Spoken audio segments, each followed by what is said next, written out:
Welcome to the Actually I Can Female Entrepreneur podcast. I am your host, Kayleigh Greenacre, a business strategist, coach, TEDx speaker, author, and your go-to woman for all things business strategy. I am obsessed with supporting female entrepreneurs to grow unstoppable six and multi-six-figure businesses that they love, giving them the freedom and life that they desire. During this podcast, I'll be sharing with you everything that you need to become a successful female entrepreneur, from the mindset shifts to sales and marketing strategies and how to become an iconic leader that people can't get enough of.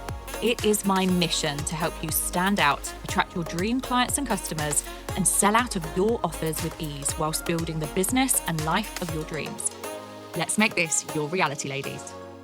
Hello, ladies, and welcome to another episode of Actually I Can, the Female Entrepreneur Podcast. I'm your host, Kayleigh Greenacre, and I'm joined today by the fabulous Ola Goldsmith, who is a sales coach for the hair, beauty, and aesthetics industry. And in this episode, we're going to be diving into all things sales and how you can increase your income in your business. Ola, it's an absolute pleasure to have you on the podcast. Thank you so much for coming on. No, thank you for inviting me on. It's a pleasure to be here. Oh, amazing. Do you want to give everyone a little bit of background to yourself and your journey that you've been on as a female entrepreneur? Yeah, absolutely. So I have been in the hair extension industry now for, I think I'm coming up to 12 years. So I'm kind of still in the industry now as a coach, but I started out actually as a mobile hair extension technician, grew a really big salon eventually with hairdressers, beauticians, aesthetics practitioners, all worked within my salon, had a really beautiful six-figure salon, and it was going amazing. And then when I had kids, I had two kids really close together, 15 months apart. I decided that I wanted to work less, but make the same or more money. So I decided to get into teaching, and I was primarily just teaching hair extensions.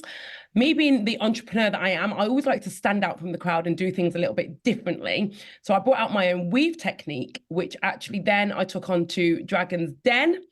That all just went really, really fast. That went really, really fast. I got some investment after the show and ended up bringing out my own hair extensions, but then actually took a massive U-turn.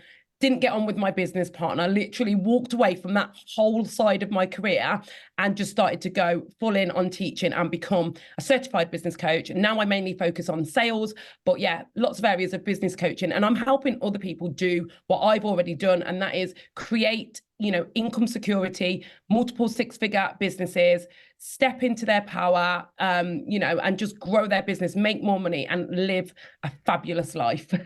Oh, I love this. And what a journey you have been on as well. But your business has absolutely skyrocketed, hasn't it, in the last year specifically? So let's kind of dive a little bit into the buyer's journey, because I know you're an absolute pro at sales. And if anything, every single female entrepreneur should understand and know the buyer's journey. So tell me a little bit about the buyer's journey and why it's so important to have this and actually understand it as part of your business model. I think it's massively important because when we talk about sales, people just think about getting that money and taking that sale, when realistically, every buyer goes on a journey. So some people that don't know anything about you, they don't know what you offer, they don't know how you offer it and why you're different. They need to go on that journey of understanding. And if you don't take them on that journey of understanding, then you try and take them straight to the checkout, they are going to be confused, and confused buyers don't buy. Most people do not buy something not of high value instantly without going through that process of, oh, that looks nice. Oh, I think I like that. Then they need to like you. So then you've got to do a bit of personal branding. So then they're like, oh, I like her, might buy from her. Then they need to see you over and over again. Then they also need to know your USPs, and then they need a little bit of proof. So all of these are part of the buyer's journey. So the buyer goes on a journey of emotions of like if they're going to buy and whether they're going to buy. And we take them on that journey through our sales funnel by presenting them with different types of content to move them along into eventually purchasing. So it's really important that if you don't understand that you get to know it, because when you are trying to just sell, you're going to be limited on your conversion. Some people will buy, but you will be leaving money on the table from the people that need to go through that journey. So if you're not taking them through it, it's going to be harder to scale and it's going to be slower. I hope that explains it in a roundabout way. Absolutely, of course, yes. And this is something that I know both you and I, we support our clients with in terms of the buyer's journey. And I think one of the biggest struggles that people have as part of that journey is the first stage, is the awareness stage. And what would you say? Is there any tips or anything that you could share with our listeners to support them with, first of all, just bringing them in, just making them aware of who they are? What kind of tips would you give for that? I think for me, one of the top tips that I would give at the minute is just get yourself out there, not just online. So everybody is focusing online, but try and go to events and try and be in places where your customers are going to be. It's not just about putting content out there.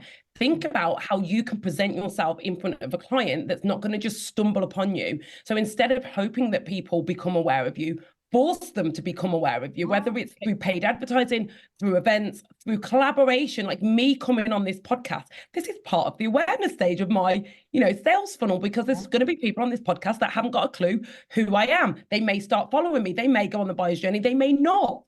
But again, it's just putting yourself in enough situations and in enough places to be discovered. Like, one thing is never going to be enough. So always continuously think outside of the box of where you can put yourself in front of clients, whether it's in Facebook groups, whether it's in-person events, whether it's on, guest expert podcasts, whether it's, going to other people's events, featuring on things that you wouldn't use, giving an opinion in a blog or anything. Just really think outside the box, and each month review what you're doing and think about more that you could be doing. I love that. I love that. The visibility piece is so important, isn't there? Isn't it? And, if any of the listeners, if you haven't been to one of Ola's events, honestly, sign yourself up, because they are incredible events to go to. But you're absolutely right. I think visibility is so, so important, especially with that awareness stage of your buyer's journey. So just making sure that you are giving yourself the best opportunity to be heard, to be seen, to be discovered, and ultimately for people to be able to actually find you. So this is amazing. Thank you so much for sharing that. So let's talk about your sales funnel and, having a strategy, having a specific strategy. So how has having a sales funnel helped with you in skyrocketing your business and growing your business over the last year specifically? I think that one of the main things is it gives me organization and a structure to follow. It takes the guesswork out. So if you know what you're supposed to be doing at each step of your sales journey, it makes it actually quicker and easier, because you have a plan rather than just trying to think up madness on the day, repeating the same things too many times. Giving yourself a structure, knowing the buyer's journey, creating content and having a strategy, and being able to review it. If I use lead magnets as well at the awareness stage of my sales funnel. And sometimes I'll think, well, that lead magnet is just not working. I feel like not as many people are getting it. So it's reviewing it and looking at things that you can do better. And once you've got a process in place and you're following it, it's easy to tweak things, because you're not starting from scratch over and over again. I think when I didn't have a strategy, I was just all over the place. I didn't know what I was doing. I was stressed out. I didn't really know the process of, if and when I'm going to get sales. Now I trust the process. So even if I'm having a quiet week, I know that by continuing to do my strategy and do all my content pillars, I know eventually that I will have, sometimes I'll have a really quiet week and then an absolutely massive day. So who cares? But yeah, I think for the main thing is it gives you organization, it gives you clarity, and you do feel like you don't feel like when you're having a quiet week, I don't panic anymore, because I know that I'm ticking all of the boxes. I love that. Yeah. Having a clear strategy and clear process, absolute key. And again, I know that quite a few of my listeners already know this about me, but I'm one of those people that has like a notepad. I say notepad, but it's the diary. And every single day I have what I call a success list, basically my to-do list. And I know that I need to get those things done every single day. And it keeps me organized. It keeps me structured. It gives me what I need in order to move my business forwards and to make sure that I'm holding myself to account, because it can be a lonely place, can't it? Online. It can be a lonely place. And I think you can always talk yourself out of doing stuff if you don't fully know what you're doing. But if you feel like you don't know what you're doing or you don't know where to start, it's easy to do nothing. And I think I've found myself in that place quite a few times of like, I'm not going to do anything today because I just don't know what to do. Yeah. Yeah, absolutely. So organization, having a clear strategy and structure as well to your day, your week, your months, etc. Sticking to the plan. It's so important to stick to the plan. Like, even if you feel like you can't change a strategy until you give it your all. No, I love this. Thank you so much for sharing that. So what would you say then is the best thing that you've done in your business to help you grow and scale? The best thing that I've done is get coaches. Like, I know it sounds typical coming from a coach, but you don't know what you don't know. And by learning from different people at different stages of my journey, it just speeds things up. It's a bit of a shortcut, especially if it's not just booking the coach, it's actually being coachable. So for me, it's learning to listen, learn, and implement, even if I think it's not going to work. So I need to give it the opportunity. She's achieved this with it. There's no reason that I can't achieve this with it. I'm going to listen, learn, implement, even when I'm doubting myself or the technique. So I think for me, it's trusting other people that are where you want to be, even if it feels scary or weird or like it's not going to work. You have to just do it. Just do it. Learn from other people that are where you want to be. And it's going to feel different and weird because you've never done it before, because you've never been to that place. So you've got to realize, to get to that place, you've got to do new things. You've got to trust other people. So I think for me, yeah, definitely getting coaches and just pushing myself out of my comfort zone. Absolutely. And it helps you, doesn't it, in terms of accountability, like you said, pushing you out of your comfort zone, giving you almost, expertise, but almost the support that people need in order to get to that next level. And I think yeah, 100%, 100%. I think investing in a coach, mentor, or anyone that can support you get to that next level is so, so important. And that there's so many different coaches out there, but there's also so many different courses, programs, etc. It's finding the right fit for you. But I definitely echo what you said. I think having a coach, I've always had at least one, if not two coaches to support me with my business, because I'm always wanting to up level my knowledge, my skills, my expertise, so that I can help my own clients, right? Outside eyes on your business look at things differently to the way that you do. Sometimes you can be blinded by things that are obvious to other people, and you just need an outsider to say no babes or yes babes. Just having somebody that's not emotionally attached to the business, they are sometimes able to think a lot more clearly than what you are. Yeah, absolutely. I really agree with that. So what about your challenges? Let's talk a little bit about your biggest challenge. What would you say is the biggest challenge that you've had to overcome through your journey? I think my biggest challenge is always pivoting, changing, direction, and trusting that, oh my God, is this going to be right? It's just big decisions. So I fear big decisions. I fear change. And I think I always find it challenging when I'm going into something new, but I do it anyway. For example, doing a bigger, higher ticket group program, raising my prices, things like that, I find really challenging. So it's not one thing specifically for me. It's pushing myself out of my comfort zone, doing things that don't feel natural, that I don't have confidence in. I find it challenging to go with that. So I think just making big changes and trusting the process, I find really difficult. I'm always scared, actually, that, oh my God, if I change that now and it doesn't work, how am I going to go back? It's fear of the unknown. Fear of the unknown. I find it challenging doing something brand new. And that will always be my biggest challenge, doing something brand new, bringing out something new, putting up my prices, changing direction. But these are things that we have to do to develop, but I just find them extremely challenging. So there's not just one thing for me. It's any big changes are always really, really challenging for me.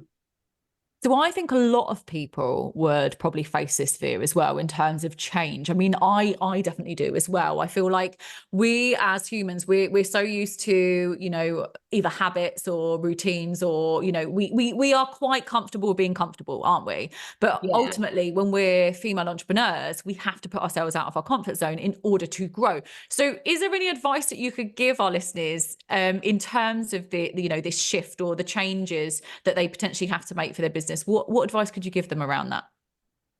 My advice is find someone to be inspired by that has done something similar and has had a really positive outcome, to put yourself in that mindset. Because I always say, I was literally sat on Sophie was my husband last night, and we were looking at these houses that we couldn't afford. And I was like, well, I am going to scale my business to this much, and we are going to buy a house like this. And I was like, look at this lady here. She's a coach. She's done it. She's not anything more special than me. She's not more clever than me. She's not got anything that I don't have in me. She's just further ahead. She's got more knowledge and more wisdom, which I can attain. So I know that it's possible. So I think that looking at other people that have been where you are now and are where you want to be gives me more positivity. So it's, believing in yourself. You have to believe that it can happen. And sometimes that's hard. So you have to look at other people that are where you are or have been where you are now that are further ahead for you to think, oh my God, if they can do it, then I can 100% do it. You have to know that you can do it.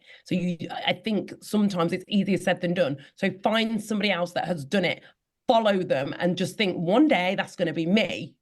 Absolutely. So that self-belief piece, and also looking for the inspiration in other people. Yeah. Because I love this as well, because I am absolutely, a massive believer that everyone should be, either collaboratively supporting one another or inspiration. And I hate the word competition. I hate when we look at each other as competition, not you and I personally, but when you look at people in your industry, in your niche as competition, I don't like that. And I absolutely believe that again, for our own mental well-being, for our own self-belief, if you see the success of other people and you find someone that inspires you, allow it to support you with your self-belief. Allow other people to inspire you, to see what is possible for you as an individual. I love that piece of advice.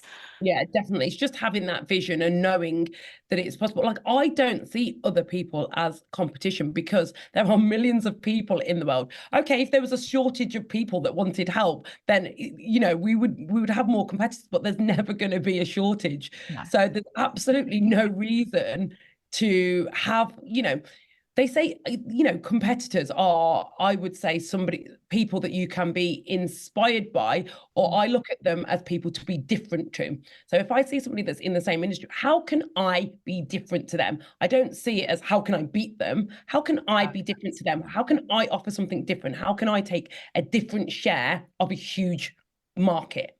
There's a massive market. So you just need to think about, yes, you have competitors, but what you should be doing is, rather than thinking, oh my God, I want to be better than them, is I want to do something different to them. How can I be different? How can I have my share? How can I stand out? And that's the way that I have always seen and will always see it. Absolutely. Leadership is absolute key, isn't it? And how you stand out. Everyone is unique. And I feel like everyone has their own voice. Everyone has the ability to be able to support their ideal clients or customers, etc., no matter what their business is. So how do they make themselves stand out as an individual? And ultimately it's their uniqueness and who they are, because that's what people buy into, isn't it? People buy into the person, and the personality, the characteristics of an individual, and they get to connect with that person. So that's almost as if it's one of the best tools that you have to sell yourself, right? Yeah, everybody's got their people. I'm not going to be perfect for everyone. Like, my approach for some people, are they going to be like, I get that she's good at what she does, but that's just not the approach that I want to take. I would prefer this person. And I think that's okay. And that's good, because I want to work with people that are like, okay, you're my people. And it's just a better relationship, isn't it? Absolutely. I love this. Okay, let's talk about challenges, because when it comes to growing a business and making sales, there are a number of challenges that people have to face. What would you say is the most common challenge that you see other people kind of facing in their, in growing their business online? I think going back to where we just were, is a lot of people will see other people as competitors and they will try to copy them. They will try to mimic their success. And I think that that's kind of the wrong direction to go in. So I think a lot of people, although not me myself, I've been there before, but not anymore, I think a lot of people struggle to see other people in their industry do better than them when they believe that they should be further along. So I think people do actually struggle with accepting that everybody's on a different path. Not everybody sees things the way that I think that they should do. And it's a lot to do with mindset and, people wanting to rush things and, people trying to take shortcuts. I think that's another thing. I see a lot of people that will be like, right, if I just copy them, I'll get that same thing. And it just doesn't work, because that is for them. Like when I teach strategy, I teach people how to adapt it for them. What I do is not necessarily going to be exactly the same as what you do. I can give you the roundabout way, but then I will say you need to adapt it based on you and your customers. We've got different customers. Like we're not the same people. And I think a lot of people struggle to see other people in their industry doing well when they think that they should be doing that well as well. So I think there's a lot of like copying and, you know, trying to mimic people. And I just think that, and then they struggle even more because it doesn't work.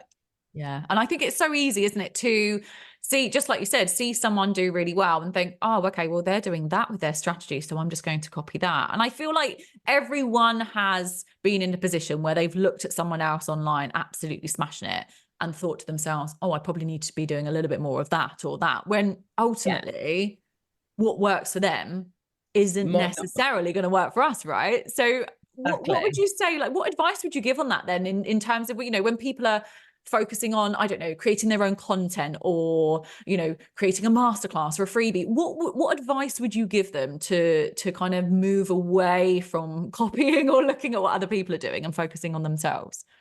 I would say, like, look at them, and then this is like going back to what I said, just always think, what can you do slightly differently, and always bring it back to the customer. You can't copy what other people are doing, because your customers might not like that. So I would always say to your customer, what do you like seeing? Why did you choose me? What motivated you to buy? And then do more of that. Copy yourself, copy the things that are good for you. So you might do certain things that get you, like, you know, if you're stuck for getting customers, you've got some customers, unless you're starting from absolute scratch, you've got some customers. So how did you acquire them customers? What did they like? What can you do more of that works? So focus on not always constantly doing new things. Sometimes it's just doing more of the little things that do work, rather than looking at other people. Amazing. Love that piece of advice. So people that are listening to this podcast are all female entrepreneurs, and no doubt they're all wanting to make more money, make more sales. So what piece of advice would you give everyone? And I know this is hard because we like to give bespoke advice, but what's the one piece of advice that you would say to our listeners today to support them with growing their business and making more sales? I would say learn your best customers inside out. Like, learn their thought process, learn their buying habit, ask them more questions about, you know, things that they did before they booked you, why they love you, and also use them to, you know, interview, ask questions, and spread the word. Storytell. I think people look so much outside. Use your best customers for like reviews and storytelling, and also as your own market research to find out what got them there and what you can do more of. Like, why did they book? Think about the feelings and emotions, not just like everything else. Try not to be too salesy.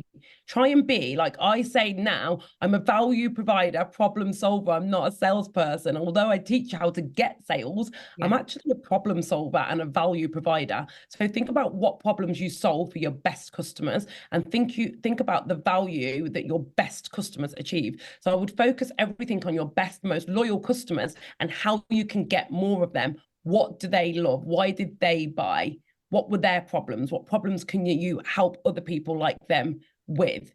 And focus on that. And then definitely, if you're, you know, one of those people, not everybody's really good at sales. If you're not really good at sales and it's one of your weakest points, then I would highly recommend just getting a coach, because it's not a guessing game. You need to know what strategies are being done and what work. And this changes regularly. What I was doing last year with my coach last year is completely different to what I'm doing this year. And it'll probably be completely different to what I'm doing with 3 months, in 3 months. So just remember that times change and you've got to change with them. Absolutely. I love this. So making sure that people are focusing as on the number one, which is their customers or their clients, and just making sure everything is centered around them and focused around them. And then obviously, like you said, if you're looking for support, go and hire a coach, get some support from someone who can help you, who's where you want to go, where you want to be. And I love that you said that things are changing as well, because they are. When I look at things that I delivered last year, I always update all of my trainings and things every single year, because everything changes, and it changes quite quickly, doesn't it? Something that was working 6 months ago isn't working now. Exactly. And the more people that do what's working, the quicker you've got to get ahead, because you do have to stand out from the crowd. So you don't want the crowded market doing what everyone's doing and then just like disappearing. You have to be ahead. It's a tough game, but it's rewarding. Absolutely. Oh, Ola, thank you so much. So I'm going to finish off with one question before we finish off this episode. And this is a question that I ask all of my guests. What is your one word or mantra for this year? My mantra, my one word is consistency. Consistency. And I've been saying it so much at the minute, but I've learned the hard way that literally it's so hard to drill into people that you can't do it for a few days or just a week. Like, your first goal should be 30 days, then it should be 60 days, then it should be 90 days, and then it should be forever. So consistency. So whatever you're doing that's working, just do it consistently. Like, so many people drop off. Oh, I'm going to post every day now. They do it for like 6 days, 7 days, 8 days. They can't even get to 30 days. So consistency is my word and my mantra for this year. Everything that I'm going to do good, I'm going to do consistently. I love this. Thank you so much for sharing. For everyone listening, consistency is key, a massive part of business success. Thank you so much for being my guest on today's episode, Ola. It's been an absolute pleasure. Where can the listeners come and find you and connect with you? So thank you for having me. My main platform is Instagram. I am an Instagram girl. I reply to all of my messages on the same day, near enough, on Instagram, and it's Ola_Goldsmith. You will find me there. I am on other platforms as well, but if you want to have like a chat or talk to me or follow me, check out my content, then Instagram is the place to find me. Amazing. So for those of you listening, go and give Ola a follow if you're not already following her, and connect with her. Drop her a DM and say hello, and she, I'm sure, will give you some incredible sales tips and advice for you. Yeah, definitely. Let me know if you've heard me on this podcast as well. Amazing. Thank you so much to everyone for joining us on today's episodes. Don't forget to rate, review, and subscribe to the podcast, and I will see you again next time. Thank you for tuning in to the Actually I Can Female Entrepreneur podcast with me, your host, Kayleigh Greenacre. If you are ready to build, grow, and scale your dream 6-figure or multi-6-figure business, then head to our website now for more information, or connect with me on socials to see how you can create your dream business and dream life.